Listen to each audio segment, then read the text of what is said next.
Hey everybody, welcome to another episode of Holy Smokes. This is Christian Smith, the Heretic, your host. I am so glad to be here today, especially again after the week that we've had.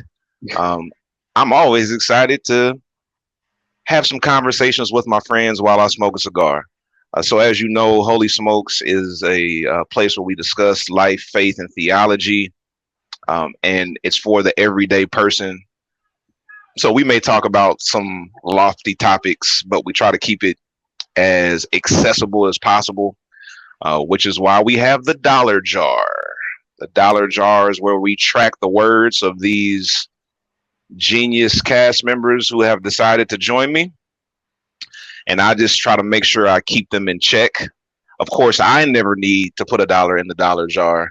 They've tried to bully me on past episodes, but hey man, hey, you're not even on the screen, man. You can't even talk right now. Hey, this is my introduction, and I don't like you interrupting. Yeah, listen, you use the dollar jar probably more than all of us. Not Kurt. No, Kurt Vance is number one. That's his signature. His signature is the dollar jar. I'm the dollar tree. He's the Dollar General. Right. That's how it is. Let me give you my command to him.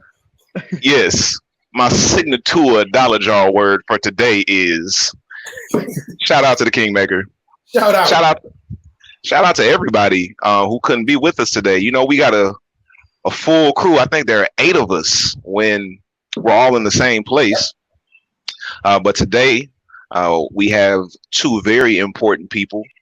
So I'm excited about having this conversation. Also, real quick, before I go any further, shout out to everybody that connects with us on social media. For all of our followers on Instagram who follow us at Holy Smokes Movement, shout out to you. Thank you to all of our patrons on Patreon. I'm really excited because within the next 2 weeks, we're going to start hosting a live virtual audience for all of our patrons. Yes. So for all of our patrons, look out, live virtual audience in the next 2 weeks. We want you to be a part of these episodes. We want to hear your comments. We want to hear your feedback. We want to hear your questions live in the middle of the action.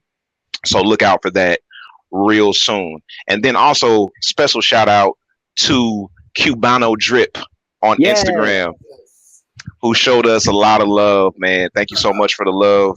Thank you for listening, man. Thank you for watching. Listening. Yeah. Well, nah, he's a patron now. Oh, so he's watching now too. Yeah. And he'll be a part of our live virtual audience soon. So before I go any further, I want to let my 2 friends introduce themselves. I'll start today. Tell us, I think I'm the only one smoking because it's hot outside, but I'm committed. I'm committed to my stick. It is called Holy Smokes. I mean, somebody's got to smoke. Yeah, and I can't smoke in my house right now, or I won't have a house to sleep in. I understand that. I feel like I'm committed to the stick could be another word for like being gay. Oh God! Thank you, Grayson. Oh God! I guess that does work. I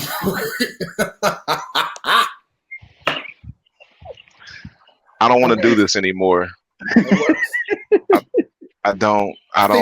Be introduced first. See, yeah, Grayson, you introduce yourself first. I don't have anything to say for at least the next 2 minutes. Grayson, go.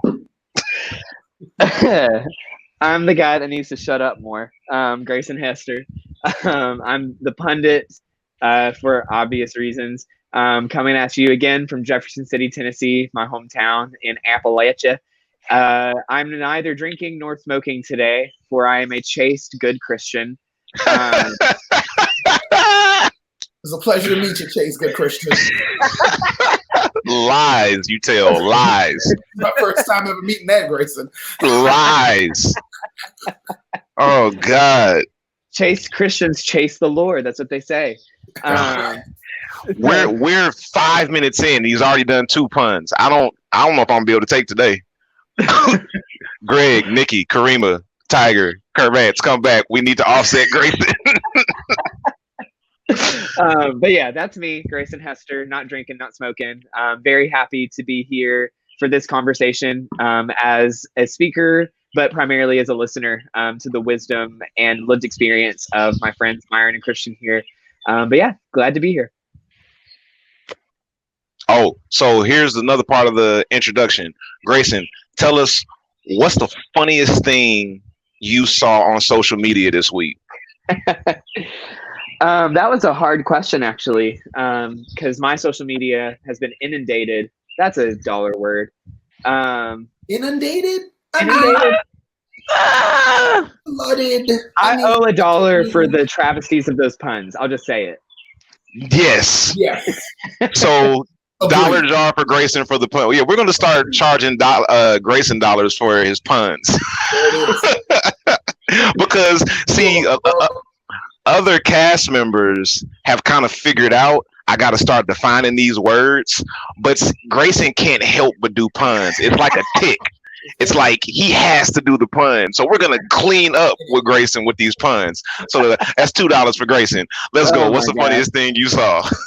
So it's been difficult because a lot of it has not been funny at all. But I did see a meme. I'm trying to remember. It was a comic, like a cartoon. And it was Planet Earth. And then it was like Planet Earth in space. And it was like June 2020, and it was a spaceship, like a UFO, and an asteroid. And the asteroid says to the UFO, "Oh, I'm sorry, after you." So, I mean, basically, we've had, Planet of the Apes style heists of monkeys stealing something, and we've had murder hornets. So, yeah, it would make sense. Yeah. Yep. And cannibal rats, that too. Oh God. Just cannibal rats. Cannibal rats, Lord. That's Myron, introduce yourself. Myron Randall. They affectionately call me the Mystic. I don't know how I got that. Even though I've been thinking about the show topic, and I'm probably going to go pretty mystical. So if you're a mystic, that's how you got that. If something practical is what we need today, I don't know if I'm going to be giving it, but I got some stuff to say. I'm not smoking because I'm inside, as obviously you can see the Target lamps behind me. But I am drinking a little coffee with a Parsons Proof shot in it. Shout out to Greg DeLoach, the maker and curator of the great stuff called Parsons Proof. I guess the funniest thing I saw this weekend, it's kind of got that same outer space theme. My friend Brittany, shout out Brittany, posted this meme of E.T. You know how at the end of E.T., and y'all, the extraterrestrial, you know the movie, E.T. I do not own the rights to E.T. I don't know if I'm supposed to say that or not. They're going to shut us down because I said E.T. I hope not. E.T. At the end, Elliot, the boy, is asking E.T., when are you coming back, E.T.? And he's like, do good, Elliot. And the meme was like, Elliot asked E.T., when are you coming back? And E.T., like, all the flashes of the stuff that's going on in the world flashes over E.T.'s mind. He's like, Elliot, I'm not. Like, I'm good. Y'all have fun. Yeah. Like, goodbye. No, he gets in the space shuttle and just takes off. And the boy is like, oh no. I don't blame him. Yeah, I don't even. If I was E.T., I'd be gone. I'd be, fly me to the moon. Let me walk among the stars, right? Let's go. That's the way Earth is looking. I guess in another one, and if I'm taking, I don't know what yours is going to be, but this one is related to the week's events. I love what the mayor of DC did. Oh, God. Troll Donald Trump. I mean, it is politically petty at the best. Yep. She renamed the section of Pennsylvania Avenue where the White House sits. Actually, it's 16th Street. That's what she renamed. She renamed 16th Street. Yeah. To that section right where the White House sits. To Black Lives Matter Plaza. So the White House sits at the corner of Pennsylvania Ave and Black Lives Matter Plaza. Which also looks like PLZ. So it could be said Black Lives Matter, please, too. I love it. I love it. Yes. I can't wait for them to have to produce new stationery that says that. So now that I've recovered from Grayson's pun, I am going to reintroduce myself. I'm Christian, the Heretic. Today I'm smoking, like I said, because I'm committed. Grayson, stop. Don't comment on that. I'm committed to my cigar. So I'm smoking the Zola by Upsetters. I love this stick.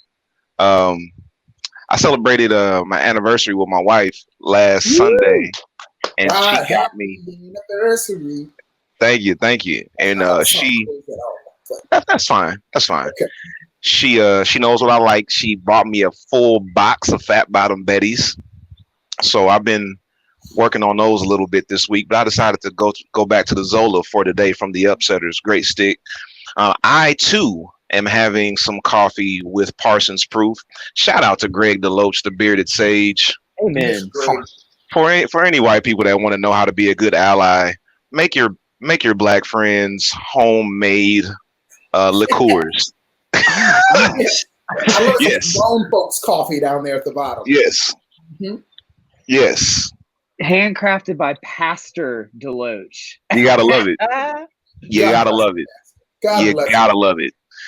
It's like Kahlua, but it's 17 times better. He makes it at home himself.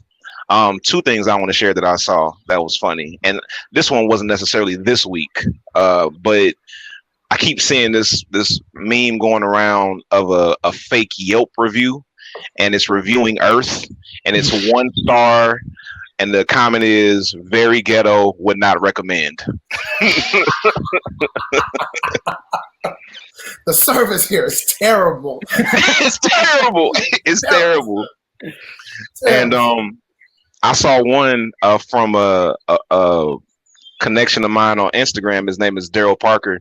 He's a photographer. I believe Daryl's also a barber.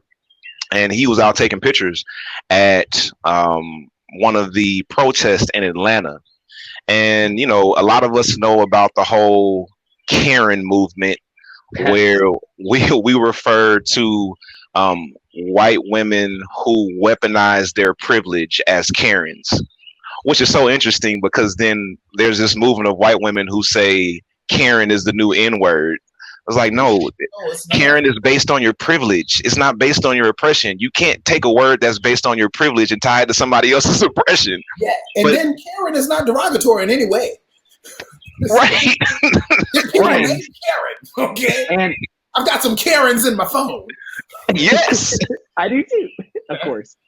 And it's like John Mulaney, he has a bit, and you might have seen this posted around, but he, in his first stand-up, he's my favorite comedian, he talks about how he was writing for SNL and he wanted to say the word midget in a bit. And I guess whoever's in charge of censoring said, you can't say midget, it's as bad as the N-word.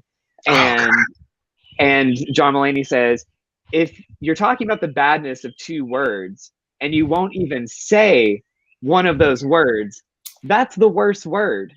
Hierarchy. Yeah. That's a hierarchy there. Yeah, exactly. So, I gotta tell you, what was yours? My favorite.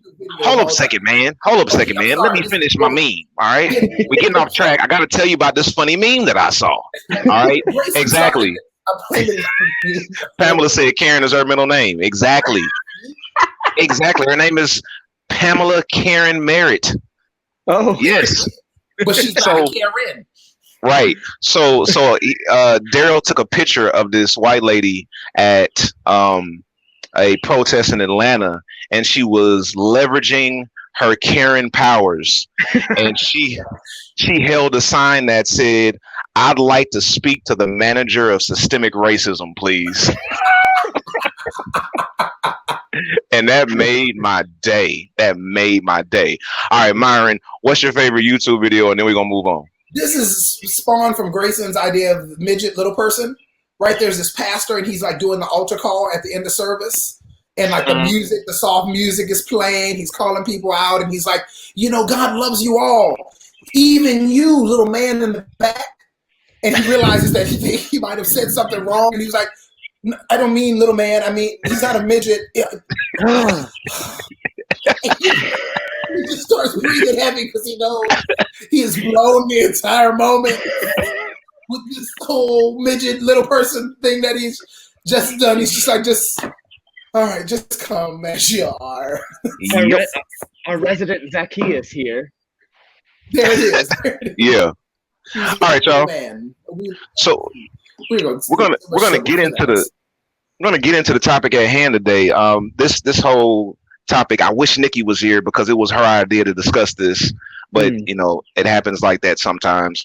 The title of today's show is "Race: The Church's Afterthought." And when I say the church, I think we're particularly talking about the white church, but we might better throw some black church stuff in here too. But I want to really discuss how the church has handled the issue of race in our society and how it needs to handle it better. So I want to also start by saying that one rule we have here is that we respect each other's lived experience. We have different doctrines and theologies and different, perspectives and worldviews, and that's fine. We don't always agree. But what we can't do at Holy Smokes, whether it's in the podcast or when we meet in person for our virtual gatherings, we don't ever want to diminish somebody else's lived experience in favor of our doctrine. So we take that as an opportunity to learn from what that person has lived. And much of that is based on Greatest Commandment Theology, which is a framework that I've curated in my studies and in my ministry as the pastor of the faith community as a structured way to live out your faith, which says that your love for God is displayed in how you love your neighbor, which is an extension of the love you have for yourself. So with that in mind, you can't fully love God if you don't love your neighbor, and you can't fully love your neighbor if you don't love yourself. And that's the basis of my entire theological framework, on which I'm currently writing a book. Please pray for me. That is a huge undertaking, especially with everything that's going on around me. Trying to focus on writing is very difficult. I hope that you'll get the book when it comes out. It'll be a short, quick read. I don't think it's going to be any more than 60 to 75 pages. When I first set out to write it, I was like, it'll just be like a little essay, probably no more than 30 pages. Be a track. And then, right. And then I got less than halfway through the book and I had like 35 pages. So we're thinking about 60 to 75 pages somewhere. So what I want to do is just throw out this question and let's just see where it goes. From your all's perspective, your worldview, your experience, where do you see the church has gone wrong in addressing racial disparities? And I know Grayson said he's going to be in the position of the learner today, but Grayson, you tell us what you think. Where has the church gone wrong in addressing racial disparities? Ooh. Where to begin? So obviously, although I am currently in this multicultural but predominantly Black church space, I, unsurprisingly, like I said earlier, growing up in Appalachia, Jefferson City, Tennessee, grew up in a solidly, not just predominantly, but solidly white environment with some Carson Newman University, my alma mater, foreign exchange students from, I think, Taiwan and South Korea sprinkled in. So not to diminish their presence, but culturally completely white. Moderate, not overtly racist, not actively bigoted, but moderate, in a way that Martin Luther King probably would not have been happy with. So that's the perspective I'm speaking from. And I will speak to that specific perspective and then widen the focus a little bit. So from my specific perspective growing up, it was pretty typical white moderate, where the pastor would never say anything. Probably if he were still the pastor today, would probably not say all lives matter. Actually, I'm like 99% sure he wouldn't. He probably would make mention of what's going on. I was, of course, a kid, so I was not aware of much. Didn't even really understand what 9/11 was because I was, and this will get Christian and Myron going, I was 5 when that happened. Oh, no. That's hilarious. So that's just so old. Yeah. Or was I? Yeah, I was in kindergarten. I said, I'm dyeing my beard after this. I'm dyeing it. Because now I really feel old. There's gray hair. I'm dyeing it all. That's hilarious. And I say that to say that's where I'm coming from. But I do know in retrospect that there would have not been any intentional engagement with our own racisms, our own privilege, our own white supremacy, all of those things. It would have been the very surface level, like, hey, racism's bad. We can all agree on that, right? Yeah. No, we're in a white church. We would have sent the email after saying, I appreciated that. Thank you, Pastor. Weeks later. That was good. A concrete example.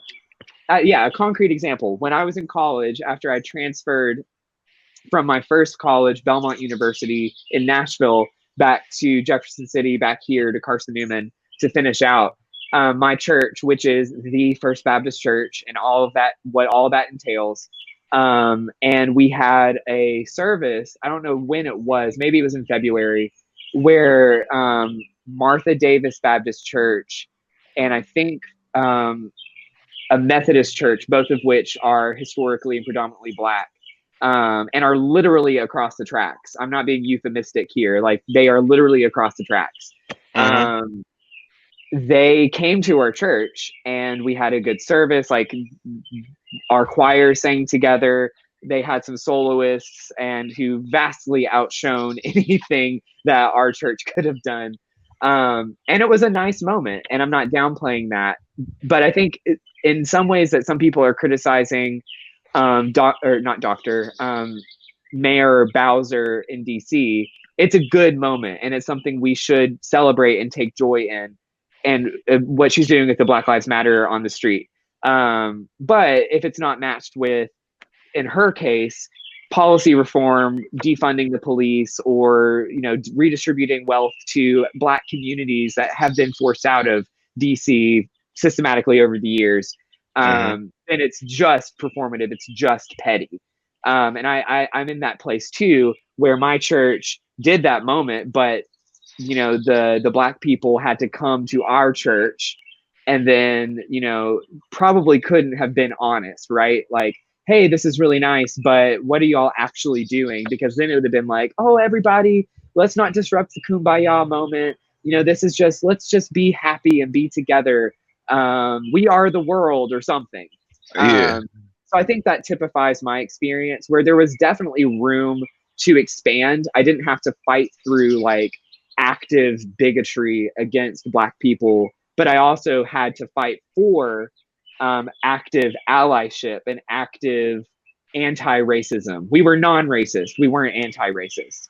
Now, for the church at large, I've talked a lot, so I'm not going to go into it. But the thing I'll say to start is the church has failed, the white church in particular, has failed in addressing racial disparity to the point that they cause the racial disparity. They are failing to address the thing that they caused. Wow. Wow. And, wow.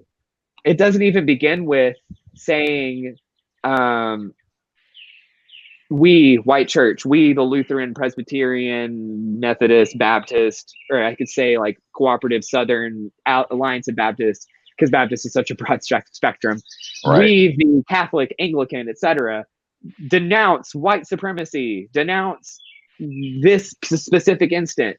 Do you denounce why your church is the First Baptist? Do you denounce why it's in the center of town? Do you denounce why those two churches are across the tracks? And I'm literally pointing to where they are right now. Do you denounce the fact that when you brought the cross, it wasn't a symbol of salvation, it was a symbol of continued crucifixion to the shores of Africa, Southeast Asia, Latin America, 80% of the world. Oh God. Do you address that? And I think the church is failing to address its own existence beyond its complicity. And I think it's important, again, The Color of Compromise by, who's the author, Christian or Myron, do you remember? Oh, I see the book in my head. Thank you for that. Jamar Tisby, is that what it is? That's it. Jamar Tisby. Yeah. And Forward by Lecrae. Like, yes, we need to address the ways we've been complicit, but we need also to address the ways that we have been instigating, the ways that we have been inciting. Yeah. That's and I think I want to add to that. Do you denounce the methods by which you accumulated the endowment that your church has? Let's talk about the financial implications of the racial disparities, because so many of our long-standing exclusively white churches, even those that have now become multi-ethnic, accumulated these endowments through racial disparities. We talk about economic justice, but I think that's something that we leave out of the conversation too. You know what that is? I talked to a pastor friend of mine who pastors a large black church, relatively large, and I said, well, you know, the church across town has a huge endowment. And he paused and went, endowment? Churches have endowments? Yeah. We don't have the language to talk about what they've had for 50, 60, 70 years. No, not at all. Myron, what do you think? Where's the church gone wrong? Oh, man, listen, I've got a lot I want to say about this. Right? I think American Christianity has adopted this new Gnosticism. And let me tell you what Gnosticism is, right? So Gnosticism is this early church heresy that comes up maybe 50 years after Jesus has gone back to heaven, that separates the body from the spirit and says that the spirit is good and that the body is bad. Right. Which is just antithesis. I'm trying to watch my words here. I don't want to pay for this. Which is absolutely opposite to the idea of Christianity. One of the reasons that I choose to be a Christian is because I love the fact that all right, I'll pay it. I'll pay it. Dollar jar. I'll pay it. One of the reasons I choose to be a Christian is because I believe with Christianity, you can't separate humanity from divinity. They're linked together inextricably. I just got to do it. Okay, they're inextricably linked. They're always together, right? Because Jesus became a man. Divinity is always going to be associated with humanity and going to be associated with the body. Gnosticism comes in and says, no, that's not the case. The spirit is good, but the body is bad. And American Christianity has in some way adopted this and saying, look, we're going to save your soul, but we're not going to talk about your body. And so we have disregarded people's body in favor of saving their souls, which is why we don't say race as a critical issue in our social justice ministries, because our only goal is to save their souls and not impact their bodies. And so what really speaks to this, and I was, when did we get this show topic? What was it? 2 days ago? Yeah. I was reading the Bible is in 1 John. The book of 1 John in the Bible is written against the Gnostics. And there's a hallmark passage there that I'm going to cite. 1 John 4, where he says, how can you love God whom you have not seen? And then hate your brother whom you have seen? Yep. It's totally against that whole Gnostic ideology, saying, listen, how do you ignore the flesh? How do you have affinity for divinity, but then ignore humanity and its reality right in front of you? And so I think that is what the church has done in ignoring race in our social justice ideologies and choosing to look at some other stuff as opposed to looking at who people are inherently because of their skin color. Did that make sense? Were y'all following me on that? I feel like I just said a bunch. Yeah. Well, you're a very smart person, and you tend to have the ability to lose us, but you kept us with you that time. Thank you, Myron. Okay. Thank you for being so gracious. Sometimes I lose myself. Okay. I'm about it's not to just quote, you all. Sometimes I'm like, Myron, I done said a damn thing. I'm about to quote somebody smarter so they can follow. I'm about to quote somebody. Guess who it is? James Baldwin. We need a James Baldwin sticker so that every time Grayson says I'm about to quote somebody, we can put up James Baldwin quote. I would love that. To build off of what you said, Myron, Baldwin was asked by the World Council of Churches in 1968, a year that is a lot of people are comparing 2020 to 1968 because of similar just explosiveness. And am I correct in saying Martin Luther King was assassinated in 68? Am I correct? Yeah. Oh yeah. I believe so. April 4th, right? April 4th, 1968. So that's why Baldwin got the invitation, because Martin Luther King was supposed to speak that year. And then he was assassinated by the government in Memphis. And so Baldwin was asked, and he says something exactly to what you were talking about. He calls the divorce between the flesh and the spirit terrifying. Yeah. And that is what allows white people, and now I'm paraphrasing, but that is what allowed and has allowed white people to commodify black bodies, to enslave black bodies, and then, as you said, Myron, to ignore or downplay or make a side issue racism, because, as you said, like, if it's just about the spirit, then the body doesn't matter. And so even though Baldwin didn't call it Gnosticism and never called himself a Christian post childhood, teenage years, that's exactly what he was talking about too. It's that same idea. So I'm in line with my thinking there. Now you saw that post on the bottom that says, "What is an endowment?" So Smith, you're the pastor of this group, so go ahead and tell us what an endowment is. Yeah, Kirkland asked, "What is an endowment?" And I want to start by saying I'm really grateful for Kirkland, because he took this leap into this faith journey with the faith community and working with Holy Smokes to help us put this show out. He does a lot of work with the behind the scenes stuff. And Kirkland didn't grow up in church, so he doesn't know a lot of the church jargon that we just grew up with, and we just say stuff and keep going. And he's like, "What does that mean?" Like a couple of weeks ago, we said benediction, and he was like, "What's a benediction?" And we were like, "It's a benediction. What do you mean?" It took a minute. Like, what is a benediction? And then I think Myron said, "Well, yeah, it's like the final blessing before we, leave the experience." And Kirkland said, "Well, why don't you just call it a final blessing then?" Like, well, because we call it a benediction. Damn it, leave me alone. Better as a benediction, Right. So, what is an endowment? I think that also speaks to what you just said, Myron, that we don't have the language because we have no frame of reference for endowments in black churches, because our black churches were started in poverty, and black people have been systematically held in poverty, with the exception of the exceptional who rise above all of the challenges, which I may get into a little bit, this whole exceptional Negro syndrome. I'd love to. Yeah. So an endowment, Kirkland, is basically a pool of money that a church puts into an account that builds interest, and they can pull from that money if they need to, but it's really for the undergirding or the foundation of the church. So if anything ever happens, this is like your savings account. Like, this is like your investment account. You don't sit on this as like a retirement account.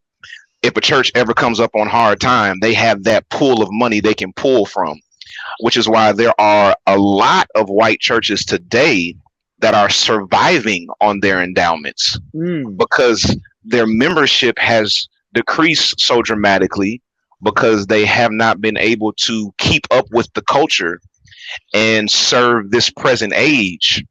And the only reason they're still in existence is because they have an endowment that they can pull from when they need it. So that's what an endowment is.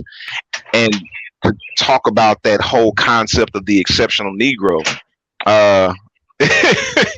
he said it's like startup cash. Well, even further, take it a step further, they don't even live off the principle of an endowment.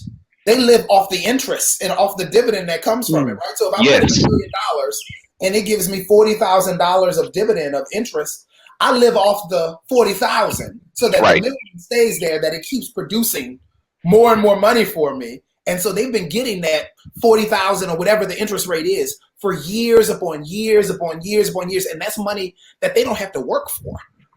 Yeah. Yeah. It's free capital. It's allowing your money to work for you, which is, you know, it's intelligent. It's what you should do. The question is, how did you earn the money that is now working for you is the question. Mm-hmm. Which is, you know, part of the challenge with what Grayson said. Are we denouncing that stuff?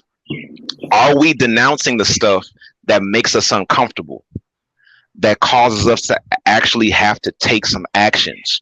Or are we saying, hey, you know, all of the segregation and Jim Crow laws have been lifted, and now everybody has an equal fair shot? And look, Oprah's a billionaire, and look at all of these rich athletes, and Barack Obama became the president. If they can do it, anybody can do it. And that's just not how it works. Like, so we're all created equal in the image of God, but we all have individual gifts that are valued differently within society. So if you have natural athletic ability and then you couple that with hard work, you can become a wealthy athlete. But some people aren't athletic enough. Regardless of how hard they work, they will never get to the NFL. Ooh, talk to us.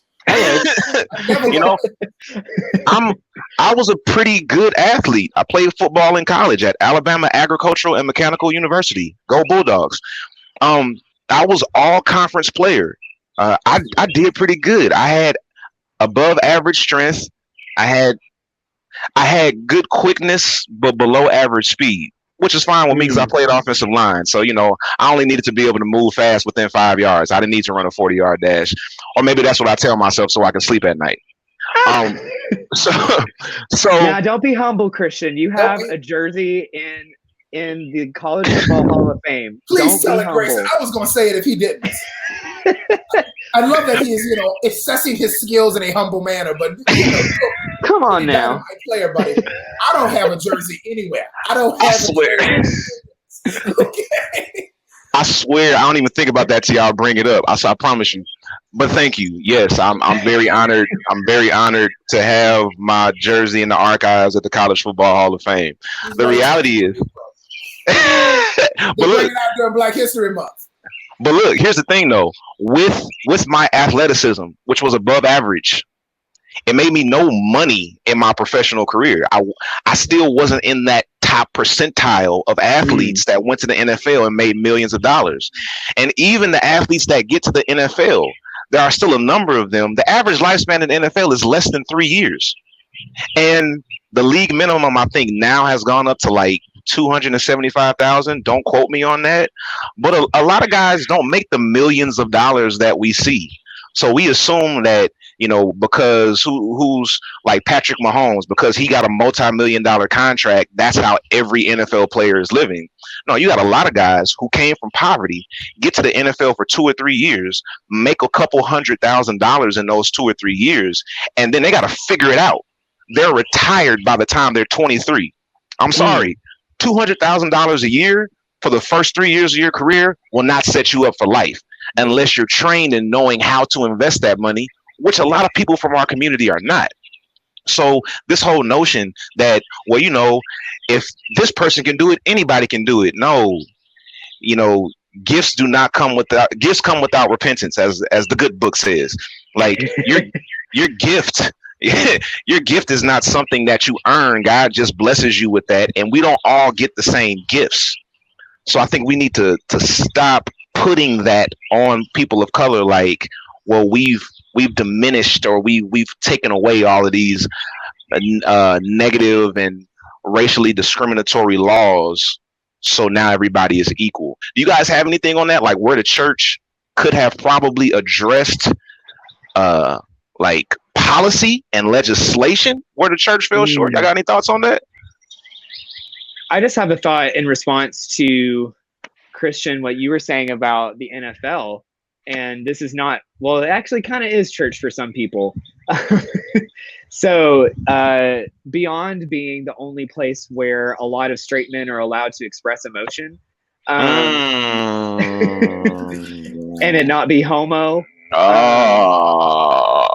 it is the place where people, invest a lot of religious zeal and feeling. And yeah, because it's like, if I were to wave a pride flag, people were like, no, your identity's in Christ. But if I were to wave an Atlanta Falcons flag, people would be like, hell yeah. Right. Right. But then I think the same thing as I was saying about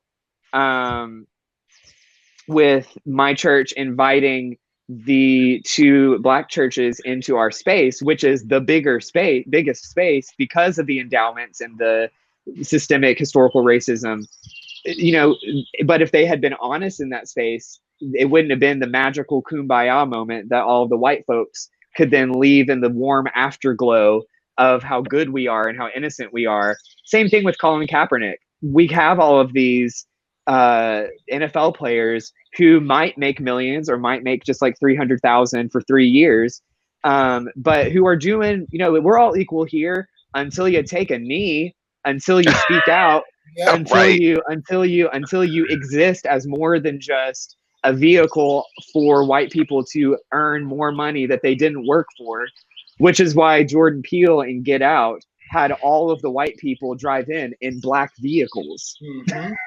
Because anyway, I saw Myron, you're about to say something, but that's what I was thinking about. I was thinking that agency and advocacy requires education. Right? Yeah. You can't require the people who you oppress to educate you about their oppression. Now, I do think you need to listen to their stories, but when people are oppressed, they don't have the language capacity that you have because they've been oppressed. What would have happened if white churches went to the Black church across town and said, listen, we've got a great investment portfolio manager that I want to introduce you to. It requires $1,000 to start up this fund so that you have an endowment, just like we have an endowment. I want to give you $1,000 and we're going to put it in this fund for you all so that your money can grow. Let me show you how this process works. Yeah. Here's the thing. Black people can't ask for that because they don't know how to ask for it. So agency sometimes requires you to say, hey, can I help you with this? This is something that I've had that I realize that you may not have had. Can I offer you this? So I've got to learn how to educate myself so that I can be an advocate for another group in another organization or another people class that I'm not a part of. So I've got to use my privilege in that way. Yeah, does that make sense? Absolutely. Absolutely. Like what if there was a movement of churches with these large endowments of millions of dollars and they said, you know what, we got $5 million in this endowment. Let's donate $100,000 to a Black church and show them how to make the most of this $100,000, like we've been doing with this money that we earned. They earned for us with their free labor anyway. Absolutely. Absolutely.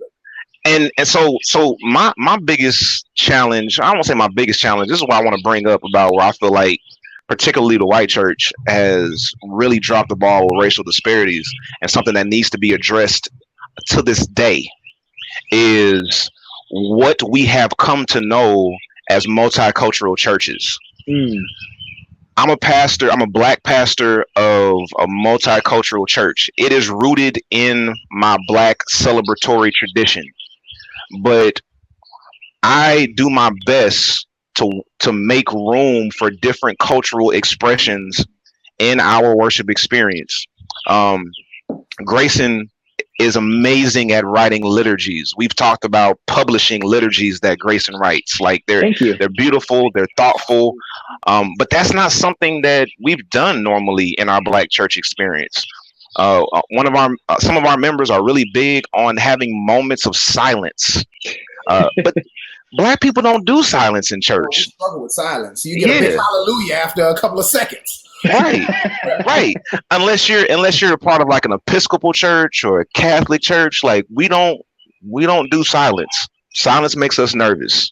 Like I need somebody to shout. I need somebody to have a Baptist fit. Like when when a black church, especially a black Baptist church, gets silent, a Baptist fit is when usually it's one of the mothers. They just like, oh, in the middle of silence, and it's like, okay, now we about to have some church. We were waiting, now he's come. Now the Spirit is here. Yeah. So I am doing my best as a pastor to create a true multicultural experience and hear the voices of the cultures represented in my ministry. What we call multicultural in a lot of churches is really just multi-ethnic.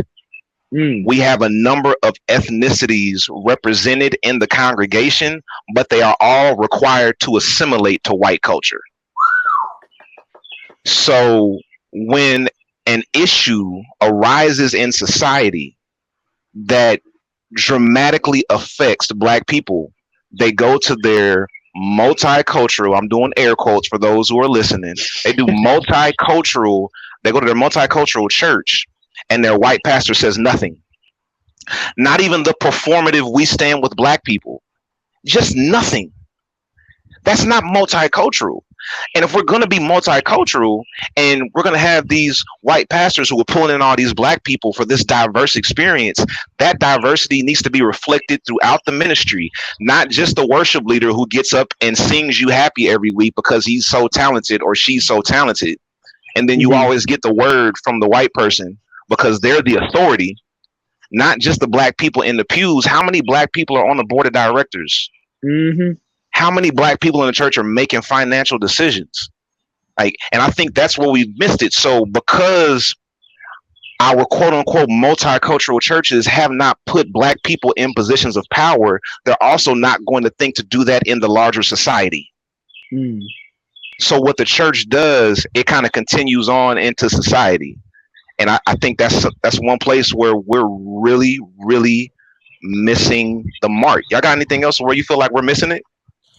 I want to say, I think what you just said is also another American conflation of Christianity, that we conflate the Protestant work ethic into our Christian expression, right? So if I educate your spirit enough, then ultimately you can go out and pull yourself up by your own bootstraps, just like we have done, which is why these pastors don't get up and say and make any cultural critique, because they say, if I give you this spiritual empowerment, then you can go out and lift yourself up. When the fact is, they didn't get there by their own bootstraps either. They got boosted to the top. And so then we let people go out and do their own thing. And we think we have, not we, I'm thinking white pastors. Yeah. They think they've done their just service and due diligence by giving this spiritual message. And we've empowered people enough to go then make a difference in the world in which they live and not offer any cultural critique, which is also necessary for them to live in the world that they live. Yes. And in addition to that, go out into the world and make a difference. Typically, in that instance, the difference that is being made is a net negative, because it's ushered in with all of these feelings of pity and sympathy, pity. And where it's like, ooh, let's go build a nice bench in that poor Black neighborhood, get the photo op, and then get out. A shoddily built bench, I might add. Shoddily. Indeed. Which so that's one thing. And then I think I have a statement, and then I have actually a question for you, Myron, if on a similar vein. So the statement I want to make is, I think what you're talking about, Christian and Myron, I echo it, and it's accurate. And also, I think it filters down not only to the race, ethnicity, identity of the person who's leading worship, but the music that they're singing. Because so much about what defines the worship, which is more than just an emotional experience, it is a spiritual experience. It is, and I'm not a worship expert. I have friends who can articulate this better than I could, but it is a connection with God. You're saying things that you believe. You're voicing in highly dangerous droplet-filled singing, as we have now discovered, what we believe about God, about ourselves, about the world, and how all of those things relate to one another. So in these multicultural, air quotes, multicultural churches, and I'm just going to name them: Grace Midtown, Buckhead Church, North Shore. Oh, okay. I think they need to be listening from those organizations. You said it now. Continue. You want to name any more? in my area, Arrowhead Church.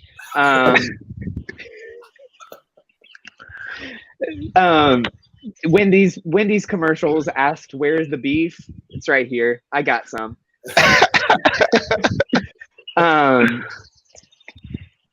They tend to, and it's not just them, but they tend to have these worship experiences that are centered around the same concept as songs like Fix You by Coldplay, or like The Fray, or these songs that have these big emotional climaxes that make us feel like we've done something. But there's no tension. There isn't any blues. What defines so much in terms of music theory about gospel in general, blues, jazz, so much music that Black people have created is that it reflects the lived experience, because there is tension and resolution. There are notes that shouldn't belong but are there and cause discomfort and pain that are then resolved through effort of getting to the next note. Whereas a lot of white music, and I want to shout out to Michael Gunger, who clued me into this disparity. Whereas a lot of white music is the 4 chords, it is very poppy, it's very easy, its theology is we're so bad, but God is so good, and the music in and of itself isn't challenging. And so you have, worship leaders of varying races and genders who are singing songs that do not reflect and indeed erase and cover over in a warm blanket of warm feelings their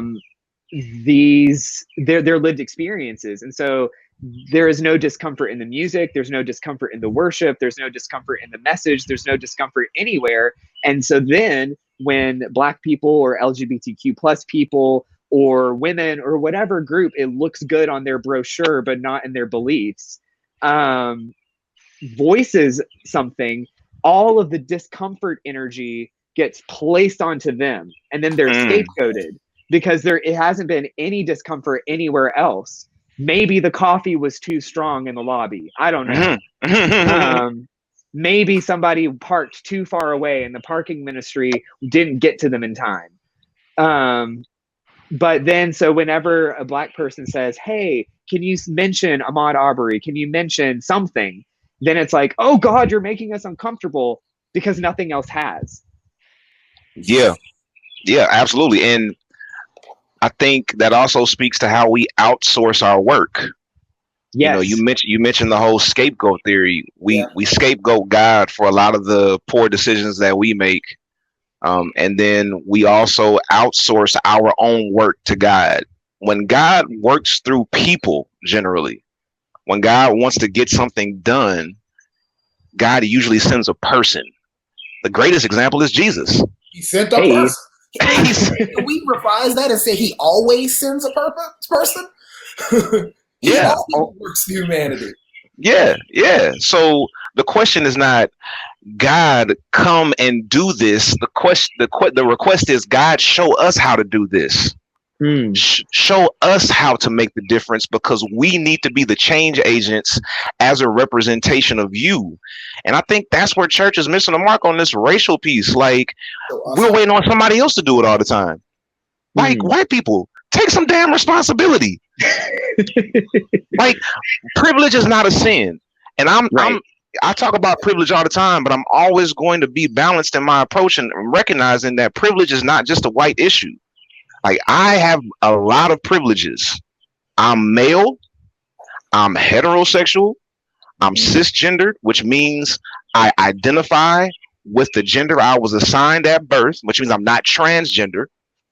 I have a certain level of socioeconomic privilege. You see these golf clubs behind me every single time we film. Now, I didn't pay for those golf clubs, but my dad left them behind, which means if I want to get into golf, I don't have to go buy a whole new set of golf clubs. So there's some privilege that I have. Privilege is not a sin, but it requires responsibility. And the problem is white people, first of all, don't even want to acknowledge their privilege most times. And then even if they do acknowledge it, what responsibility are you taking with that privilege? Yeah. Which then begs the question, we're always going to talk about what the problem is, but then what's the solution, y'all? What should churches be doing to actively address the issues that we face racially in this country, especially in light of this race rebellion that we're experiencing right now? I got several things I want to say. One, I keep thinking of that John Calvin quote when you talk about responsibility, that the divine sovereignty of God is often coupled with human responsibility. Yes. And I just took that to a whole nother thought level, that you've got to be responsible for how you activate the sovereignty of God. Right? Yes. You've got to be responsible for what you call sovereign. Yes. Right? So yes. That's a whole nother conversation. But I think you said it. What we need to do, and this is more mystical than practical, because I don't know. You're the mystic. I don't know if I've ever said anything practical in my life. It's the idea of making room, which you said earlier, that you've got to make room in your spaces of privilege to escort others who don't have that privilege into that space that you are privileged to occupy. So make sure that your boards at these churches reflect the people that are members at these churches. And you got to intentionally search out the people to be a part of those boards and a part of those spaces where they're not traditionally are. You got to go get them and bring them into that space. You got to make room for people in that way. So yeah, I think you should make room. And I'll use myself as an example, because that is challenging. That's not an easy thing to do. Like, as a heterosexual black male pastor who comes from a patriarchal, non-affirming background, I've had to learn a lot in pastoring this church, and Grayson has helped me. Now, we challenge each other all the time. Mm-hmm. Grayson and I have a lot of uncomfortable conversations because we're coming from two drastically different perspectives. But I'll give you a great example. I answer his text messages because he's gone, so I can't. Right? He's trying to get back in. Okay. But like last year, right? Grayson's a part of the team at the Faith Community, and he was helping us to plan, programming and worship and curriculum. Thank God for Grayson. Thank God for Myron. Thank God for Tierney Jordan, who's also a major component of our team. Yeah, absolutely. Tierney helped us get this whole thing set up. So when June came around last year, Grayson said, "Hey, it's Pride Month." And I was like, "Oh, you're right. It is." And it was the first time in my life I had to think, I pastor an affirming church. I should probably do something to acknowledge Pride Month. But that was so foreign to me because I had never done that before. I was like, I don't know. We had a discussion about that because I was like, I don't know. I'm the worship pastor at the Faith Community. So we work together in building services. And so you mentioned, hey, let's do something for Pride Month. And I said, Christian, to be honest, what do we do for Pride Month? I have no idea. I don't know how we celebrate that. What do we do? I have no idea. So I was like, if Grayson wasn't here and we're trying to be an affirming, inclusive ministry, and he not been on my team, not just in the pews, but on my team, giving input, I would have completely glossed over Pride Month. Sure enough. But instead, because he brought it to my attention and I had to think intentionally about it, it led me to write arguably one of my most impactful messages as a pastor. Sure enough. I wrote this message about the Ethiopian eunuch that I otherwise wouldn't even have thought of. Yep. And the theme of the message was this combination of Black power and gay pride that we see in this one person who is the Ethiopian eunuch. Now, we have a YouTube page. Go check it out, the Faith Community ATL. We're building the YouTube page. We hope that you'll go and subscribe to our page, but we're still building it up.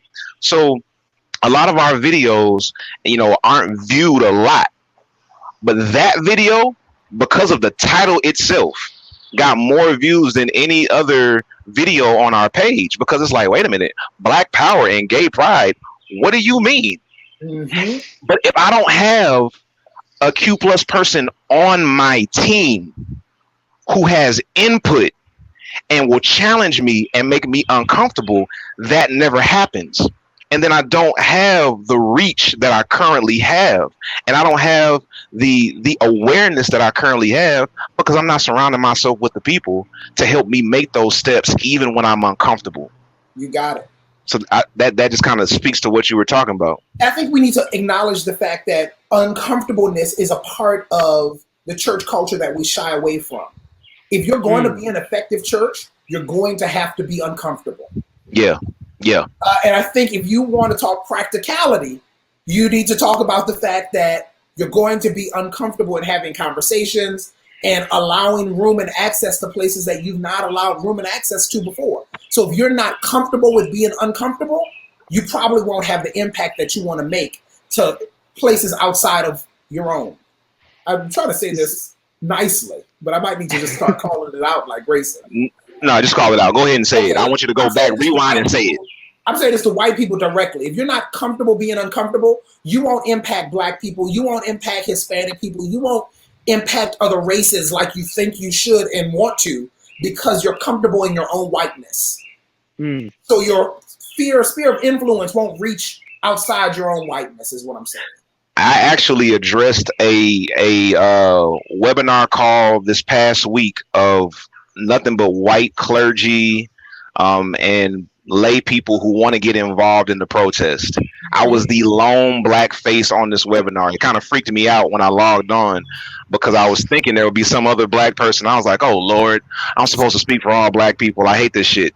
So they asked me to give some words on how can you leverage your platform and call people out. And I told the people on the call, I said, listen, my dear white friends, for you right now, one of the riskiest things you can do in this period of time is ask all the Black people in your network, what can I do to stand with you?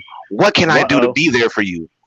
I said, it's not the worst thing you can do. It's the riskiest thing you can do.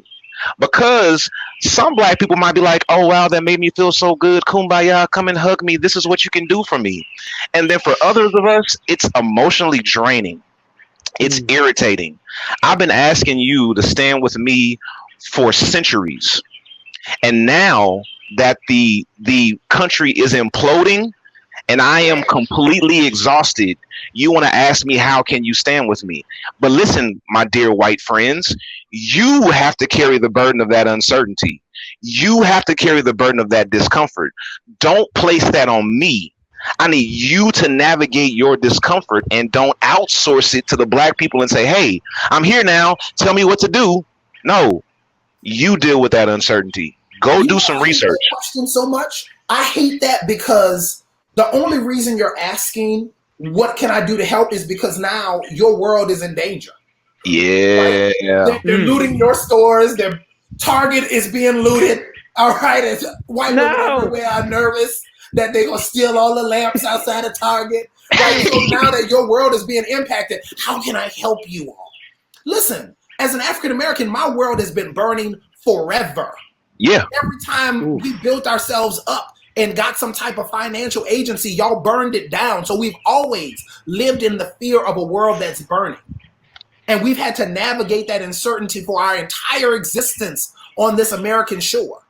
So don't ask me what to do. Why don't you read a book and figure out what we did? Right? That's what I'm asking. Or ask me. Ask somebody who's white, who is already an advocate. You know what I mean? Or already an agent. Agency and advocacy requires education. Yeah.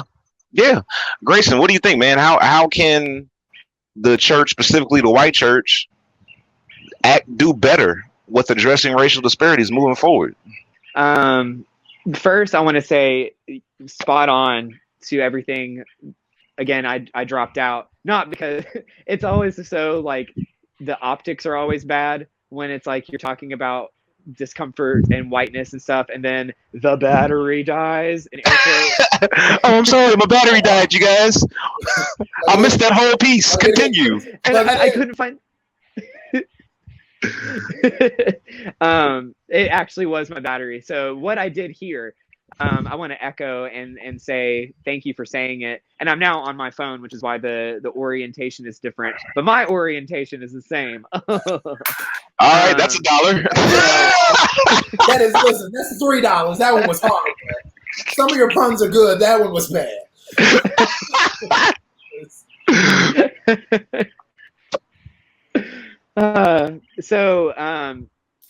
There's so many things that can be done. And we joke about the dollar jar here, but as a reminder, like these dollars, whether it's 5, 1, 2, whatever, at some point will be donated to a charity. And so that is one thing that doesn't require much in the way of discomfort that white people are unfamiliar with. We know money. We can throw money at things. We have found a place within our minds to make sense of and sit with that discomfort. And so donate to Black Lives Matter, Color of Change, the Marsha P. Johnson Foundation, Minnesota Bail Fund, or whatever bail fund is in your local place. The GoFundMes for Ahmaud Arbery, Breonna Taylor, Tyler McDade, George Floyd, for their families. The bail funds, like I said, Black churches. So those are some things that we can do. In addition, another thing that's like maybe a next step up for discomfort is to sign petitions. Literally just takes a click. And they're everywhere right now. Like if that one Black voice that you might follow probably has somewhere on, and I don't want to make sweeping judgments, but you know, for a lot of people, it's that one Black voice. Have probably posted where you can sign petitions. And the next level of discomfort is probably writing emails to county commissioners, DA, district attorneys, mayors, governors, etc. The next level of discomfort, and I haven't thought about this beforehand, so I'm probably missing something, is to post on Facebook. Like, I am of the mind as a white person that when I see white friends, as I have this week, say, I haven't really thought about this before, I know I need to do something. For me and my temperament, I'm like, yes, let me help you. I've commented on people's, and this isn't virtue signaling. I'm not trying. Christian and I just had a conversation before this about some things that I've said that were mistakes. So I don't want to make it seem like I'm perfect in this and that I'm like waving around my some status that you can never attain. I've made mistakes too, and will continue to. And so with that attitude of humility, I'm reaching out to those people that I see, those white friends say, I need to do something, and providing resources, saying this book at this time in my life helped me realize this, as opposed to just like shotgun blasting, like, you should read James Baldwin, and if you haven't, but be like, hey, The Fire Next Time by James Baldwin was really helpful because it made me feel this, and if it makes you feel this, we can talk about it. And then also engaging online when you see people say things that are racially insensitive, problematic, colonialist, whatever. Knowing also when to pull out, because sometimes people just want to troll. And we have to be mindful of our mental health as well, because it is a marathon for all of us. Hopefully, if you're committed to it.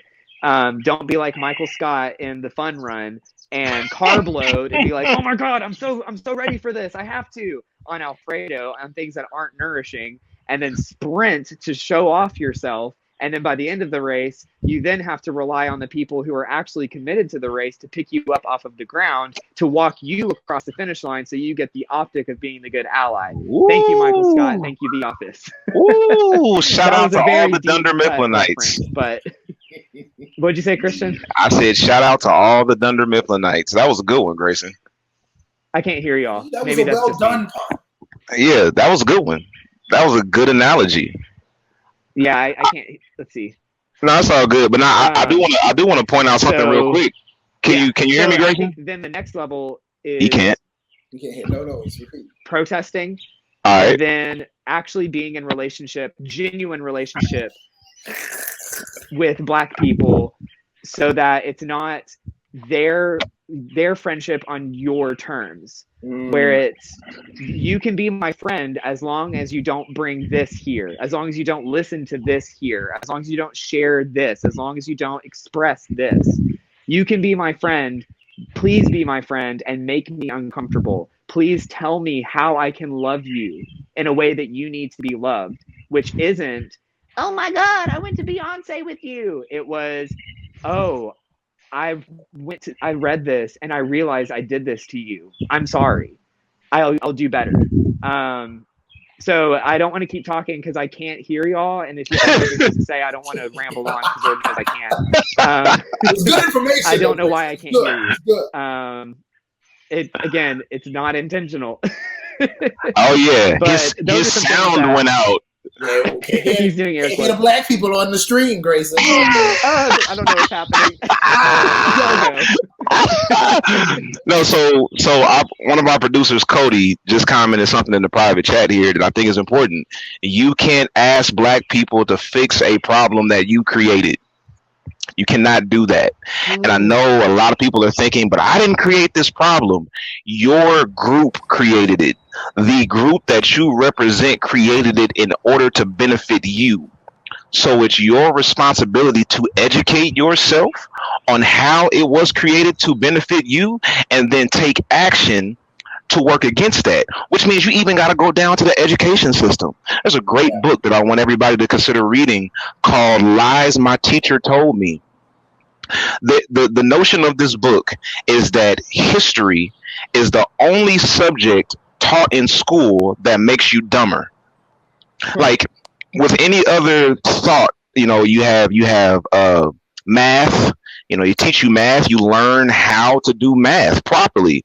When they teach you how to read, they teach you how to read properly. But when they teach you history, you become dumber because they never teach you the true history. They just tell you propaganda. It even goes into how textbooks are created. Everybody should definitely read that book, Lies My Teacher Told Me. If you want to educate yourself. Historical approach. Yes.